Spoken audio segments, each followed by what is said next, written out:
You're equating some minor inconveniences in your privileged life to Why would you assume my an life is privileged? unsupported. But why would you assume my life is privileged, though? I mean, I don't say that about you. Why would you assume my life is privileged? I'm privileged. Okay, that's fine, but why would you assume my life is privileged? For one, you're a man. So I've done videos before on how male privilege, as feminists define it, is a complete myth.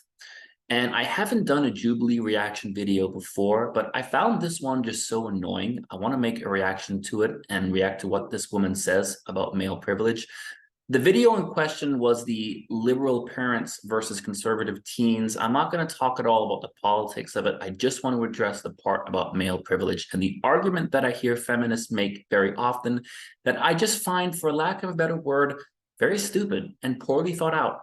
What's frightening to me is that you're Okay, here we go. equating some And I'm minor pro-vaccine, by the way, so I'm inconveniences not in even your commenting on privileged that life part. But to, look at what he says an about gender and male unsupported, privilege. But why would you assume my life is privileged, though? You don't know my life. I mean, I don't say that about you. Why would you assume my life is privileged? I'm privileged. Okay, that's fine, but why would you assume my life is privileged? For one, you're a man. You know, most people commit suicide are men. Most people who work in dangerous workplaces are men. Most people who fight in war are men. And who set that system up? It doesn't matter.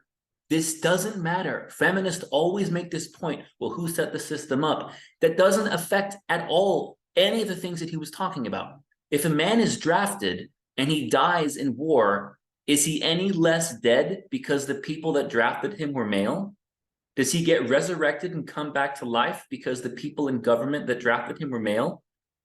If a man is homeless and starving and freezing, is he any less homeless and starving and freezing just because most politicians happen to be men? None of the things that he brought up has anything to do with who's in power. The fact that men are more likely to die at work has nothing to do with the fact that men are more likely to be politicians and more likely to be in governments. And the fact that male politicians cater to women and create laws that favor women isn't a sign of male privilege. In fact, it's the opposite. And he was quick on that answer, and he could have said a lot more things. He could have talked about the male education gap, where boys get lower grades for the same work, where men are less likely to go to college and have less scholarships, how men are less likely to get hired as an equally qualified woman, how men die younger.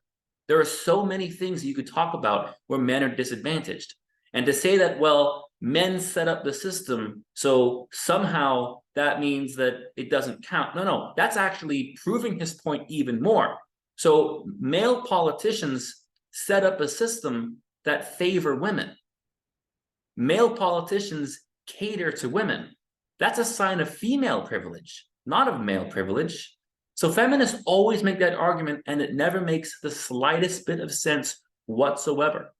So my question to feminists who say, well, yes, men are the ones who get drafted and die, but men are the ones who drafted them.